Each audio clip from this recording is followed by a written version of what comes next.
बिस्मिल्लाहिर्रहमानिर्रहीम। कैसे हैं आप? उम्मीद है आप सब लोग ठीक होंगे। आज हम बग़ैर करवाहट के और बहुत जल्दी बन जाने वाले करेले की रेसिपी आपके साथ शेयर करने लगे हैं। करेले अक्सर औक़ात हम लोग बनाते हैं तो उसमें करवाहट रह जाती है। अमूमन जब हम चिकन के साथ बनाते हैं तो करवाहट काफ़ी हद तक दूर हो जाती है, लेकिन जब हम प्याज और टमाटर के साथ इसका सालन बनाते हैं ना, तो जितना मर्ज़ी हम लोग कर लें करवाहट रह ही जाती है।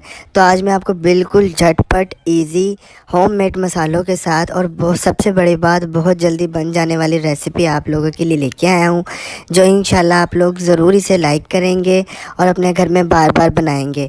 जो आपके घर वाले सब लोग इसे लाइक भी करेंगे और पसंद भी करेंगे और आपसे बार बार फरमाइश करेंगे कि हमें यही वाली आप करेले और प्याज की रेसिपी बनाकर दिखाएं।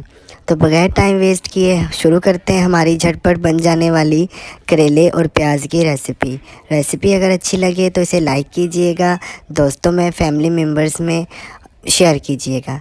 तो चलिए जी बनाना स्टार्ट करते हैं। ये मैंने एक कढ़ाई ले ली थी। इसके अंदर ये देख सकते हैं आप, मैंने आधा किलो करेले लिए थे। इनको मैंने अच्छी तरह धोकर नमक के साथ 1 घंटे के लिए छोड़ दिया था। फिर इसको मसल कर 3 पानी निकाल कर और मैंने इसको 2-3 घंटों के लिए धूप में ना खुश्क कर लिया था।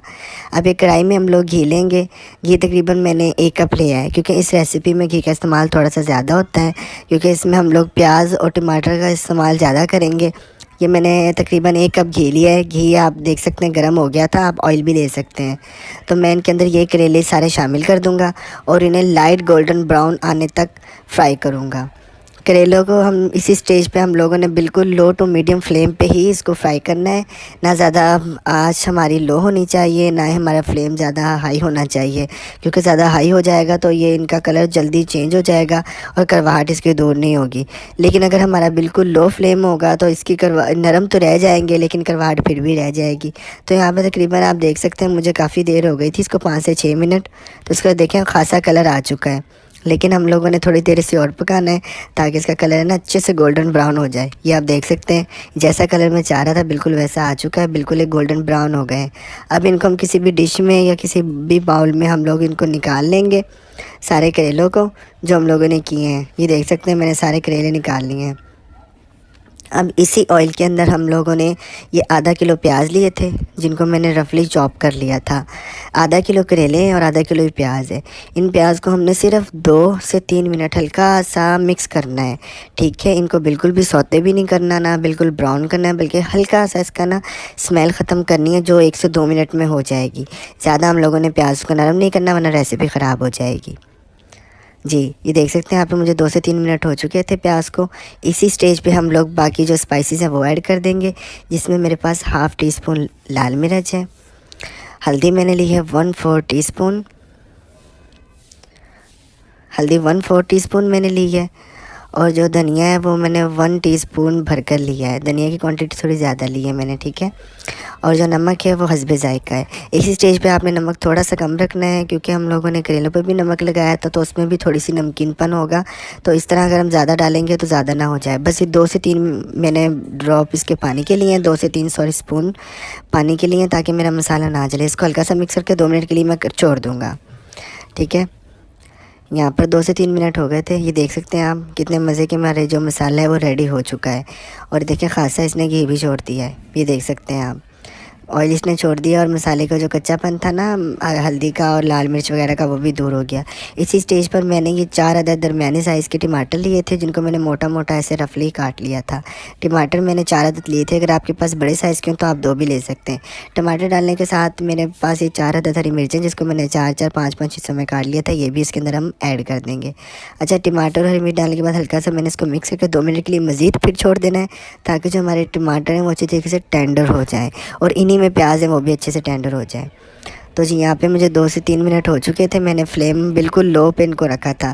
तो अब इसका कवर हम लोग रिमूव करेंगे और दिखाते हैं आपको किस हद तक हमारे जो टमाटर टेंडर हो चुके हैं। ये देख सकते हैं आप, इतने ही हम लोगों ने टेंडर करने हैं। टमाटर भी और प्याज भी हम लोगों ने बिल्कुल इसे घोलना नहीं है, बिल्कुल भी हमने मिक्स नहीं करना। इसमें टमाटर और प्याज थोड़े थोड़े खड़े ही अच्छे लगते हैं।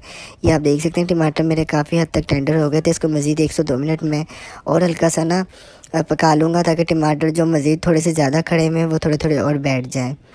तो साथ ही मेरे पास ये 4 टेबलस्पून लाल मिर्चें दही थी, तो मैं ये दही ऐड कर रहा हूँ। 4 टीस्पून मेरे पास दही है। दही जो 1-2 दिन की पड़ी होती है ना फ्रिज में खट्टे वाली, वो मैंने इस्तेमाल की है। तो जी यहाँ पर दही का पानी हम लोगों ने बिल्कुल कर लिया था ड्राई, ये देख सकते हैं आप। तो जो हम लोगों ने करेले फ्राई करके रखे थे सारे इसके अंदर ऐड कर देने और 2 से 3 मिनट इसकी अच्छी सी करनी है बुनाई, ताकि दही का पानी और जो मसाला है और करेले ये सब चीज़ें यकजा हो जाए।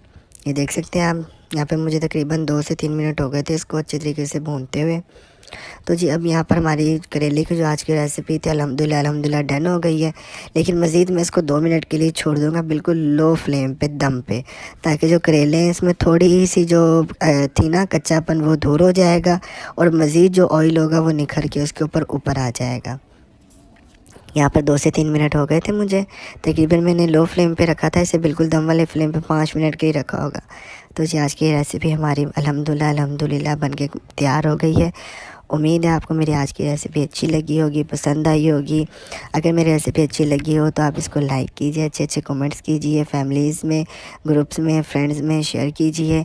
और अगर आप मेरे चैनल पर नए हैं तो मेरे चैनल को सब्सक्राइब करें और साथ में दिए गए बेल आइकन को ज़रूर प्रेस कीजिए, जो कि बिल्कुल फ्री है। इससे ये होगा कि हर दफ़ा मेरे आने वाली न्यू रेसिपी का नोटिफिकेशन सबसे पहले आप तक आएगा। तो दुआ में याद रखिएगा, अगर आपकी किसी तरह की भी फरमाइश हो, किसी किस्म की भी आपके साथ कोई प्रॉब्लम हो, तो आप मुझे कमेंट सेक्शन में बता सकते हैं। तो आप ज़रूर ये ट्राई कीजिएगा और कमेंट सेक्शन में मुझे लाज़मी बताइएगा कि ये रेसिपी जब आपने घर में बनाई तो किस तरह की बनी थी। तो जी फिर से रिक्वेस्ट आप लोगों से एक छोटी सी कि मेरे चैनल को सब्सक्राइब कीजिएगा, लाइक कीजिएगा इस वीडियो को और अच्छे अच्छे कमेंट्स कीजिएगा। मज़ीद किसी दिन किसी नई रेसिपी के साथ मैं आपसे फिर दोबारा मुलाकात करूँगा और अच्छे सारे हरे धनिया के साथ हमने इसको कर दिया गार्निश। तब तक के लिए अल्लाह हाफिज़, दुआ में याद रखिएगा।